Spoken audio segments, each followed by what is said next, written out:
So we're going for the breath using the hands. So if you think about your ribs, when you breathe out, they close together, and when they open and you breathe in, they open out. And they're about the same size as a finger, and the spread is a bit less than you can do with the finger, but kind of it's the same thing there. So if you put the fingertips under one arm, rest the other hand on your shoulder, just find that point that's not the bottom of the rib cage, not the top in the armpit. There's a bit there which should have very little flesh on it and just be really accessible. You can almost feel the ribs, the ridges. Fingertips onto the ridges, and then breathe out and close the fingertips together. Now, as you breathe in through your nose, your diaphragm actuates, the ribs actually open up. And what I want you to try and do is try and encourage the breath to open and spread your fingertips. So, and then, and really it's that simple, and mostly into this left hand side. If you do a few on the right, you'll be able to feel the difference between how much more breath you get here than that side. Now, ideally, if you had a mirror, you would be able to kind of set yourself up so your rib cage was level and not kind of pitching into this side. And if you have your side bend here like this, it's going to be really hard to get the breath in there. So think about opening the rib cage up and then breathing into the open rib cage. And as you breathe out, let that relax, let that release and close. And then on top of that, we're going to do some side bending. Now, we normally put the ball under the right armpit, and then we think about taking the rib cage over to the right hand side, using the ball to almost push the ribs back and let this side of the rib cage open up more gently. And then as you come back, releasing that tightness and just again breathing out, because that's where the rib cage closes, isn't it? So you're inhaling, opening out, and breathing out, closing. Now, if the same as when we were looking at the breath going into there and you were trying to breathe into a closed rib cage, it's not going to happen. The same happens with the side bend, open, closed breath if the shoulder's slightly behind you, because that means you have to push your rib cage forwards to provide balance. Now, this is kind of quite harsh, and then there's no way of getting air into this part of the body. So think about keeping that shoulder maybe a little bit more forwards and letting it just be softer and more relaxed.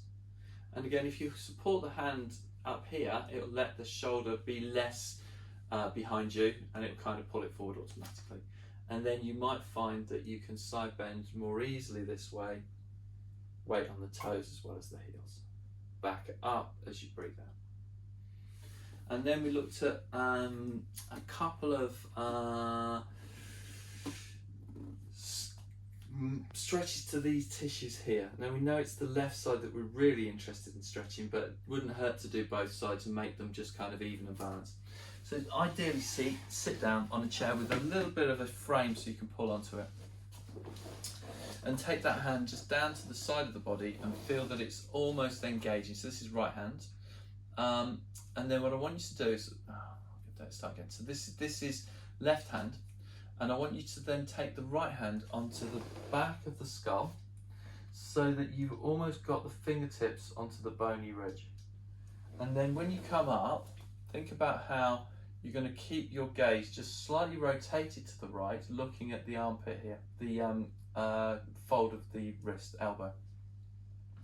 So the hand's holding onto the chair, providing some tension in this direction, which is pulling the muscles we're interested in, which are here to here. So that's static.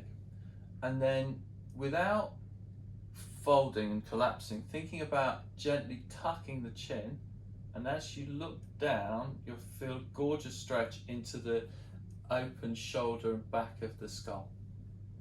And then try and feel that you keep that length through the back of the neck and lift the head higher. Inhale and exhale. So With the breathing, maybe 4 or 5 breaths on either side, not too fierce, don't need to hyperventilating. With the ball side bend, maybe 2 or 3 to either side, maybe a little bit more, maybe 4 or 5, I don't know. Just feel what feels comfortably easy to do. And then with this, it's maximum 3.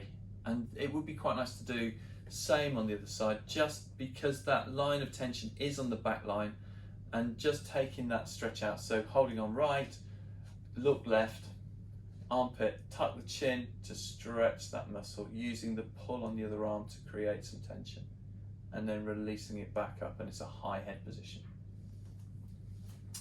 And then we do our little bit of side bending hip hiking on the floor. So ideally you would have your head supported, comfortable position, long legs, and when you do the hip hikes, I'm just trying to make some space, when you do the hip hikes, be sort of parallel, square and level. So you might start in a banana, it's not going to help, so go really square. And then as you glide your heels up and back, you should start to feel that your rib cage might start to shift upwards at end of range. And we're really interested in the upwards end of range side, the one that's probably tighter, yeah? So it's got less give down, less give up, yeah? And we start, and then if that's the case, if it's on the right hand side, we would bring the right hand down to the floor to the side, so we side bend into a banana shape right, and then we would turn the jaw and we'd look over this shoulder. And then let the other arm just hang on the floor. And then when we do the hip hikes on this side, there's more range to go away, less range to come in. You get a different quality to the stretch, and you start to move those fascial lines forwards and backwards and releasing tension. You then come back into center. Just check and see if it feels a bit more even. Probably does, but not quite there, maybe. So then the second part of the fascia release is to put the heel back in towards the hip, vertical knee position, and we're focusing on this joint from the knee through the hip through to the base of the rib cage.